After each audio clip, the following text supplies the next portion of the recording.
여러분, 다이소에서 이것만 사면 흙과 화분 없이 바로 식물을 키울 수 있는 거 아셨나요? 여러분은 식물을 어디에 키우시나요? 보통 대부분 저처럼 집에서 키우실 것 같은데요. 집에서 식물을 키우다 보면 아무리 관리를 해줘도 이상한 벌레가 나와 고생한 적이 있을 거예요. 또 식물을 키우다 보면 분갈이를 해야 하는데 분갈이를 하다가 흙을 쏟아 집안이 난장판이 된 경험을 하신 분들도 많으실 거예요. 저도 그 경험을 해봤었는데요. 전 카펫에 흙을 쏟은 적이 있어서 진지하게 분갈이 하는 걸 고민한 적이 있었어요. 또 분갈이 마무리하고 집을 걷다 보면 집안 곳곳에 흙이 있어서 다시 청소를 해야 할 때도 있었죠. 또 식물을 기르다 보면 여행도 오래 못 가는데요. 물을 안 주면 죽을 수도 있으니까요. 그래서 생각한 게 바로 수병재배인데요. 물론 이것도 제대로 관리를 안 하면 뿌리가 썩고 식물이 죽는 경우가 생기더라고요. 그런데 제가 아주 기가 막힌 방법을 찾아냈습니다. 지금까지 제가 말한 것 중에 나도 이런 적 있는데 라고 생각하신 분이 계시다면 이 영상을 끝까지 봐주세요. 제가 소개해드릴 것은 바로 반수경 재배입니다. 같은 수경 재배 아니냐고요? 베이스는 비슷한데 약간 달라요. 일반적인 수경 재배는 이런 식으로 물에 꽂아서 식물을 기르는 것인데요. 반수경 재배는 간단히 말해 물을 이용하긴 하지만 거기에 흙의 역할을 하는 어떤 물질을 물에 같이 넣어서 기르는 거예요. 이렇게 영어로 반수경 재배를 쳐보면 이미 많은 해외 가드너들이 반수경 재배를 하고 있는 것을 볼 수 있습니다. 그래서 저도 이번에 반수경 재배를 해보려 하는데요. 우선 수경 재배를 하는 주된 이유는 바로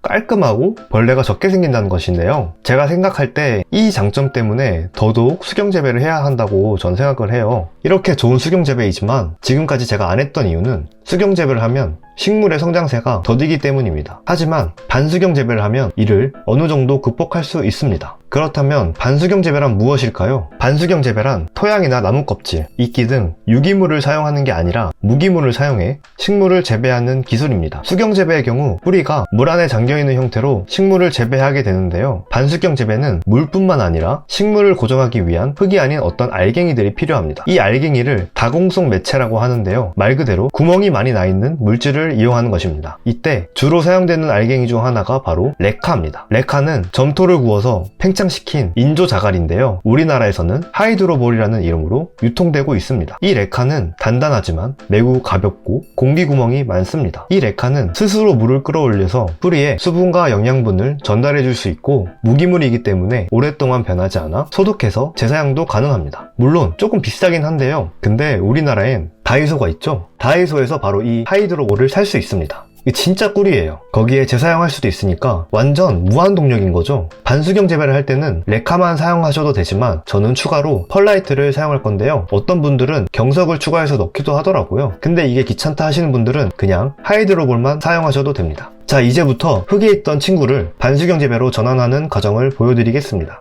근데 뿌리가 얇은 식물은 뿌리가 녹을 수도 있으므로 반수경 재배를 할 때는 뿌리가 풍성하고 굵은 식물들로 선택해 주셔야 하는데요. 제가 오늘 해볼 식물은 바로 이 필로덴드론 글로리오썸입니다. 반수경 재배를 할 때는 적절한 용기를 선택해 주셔야 하는데요. 보통은 투명 용기를 사용하시더라고요. 근데 전 귀찮아서 그냥 이 플라스틱 분을 재활용하도록 하겠습니다.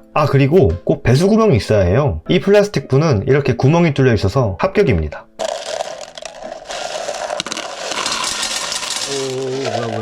뭐야 왜 이래?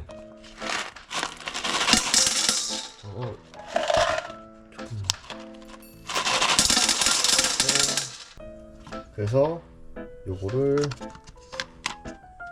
여기 넣은 다음에 다시 넣겠습니다. 자, 어찌됐든 완성을 했고요. 이거를 이렇게 받쳐서 그래서 여기다 물을 받아주면 됩니다. 물은 한 3분의 1 정도 잠기도록 담아주시면 됩니다. 이렇게 해서 반수경 재배 완료했습니다. 근데 원래 갖고 있던 필로덴드론이 좀 커서 반수경 재배도 같이 하면서 지금 옆에는 이렇게 수경 재배를 같이 옆에 키우고 있는데요. 이것도 나중에 반수경 재배랑 수경 재배랑 또 토양 재배 했을 때 어떤 게 제일 잘 자라는지 그것도 나중에 영상으로 찍어 보도록 하겠습니다.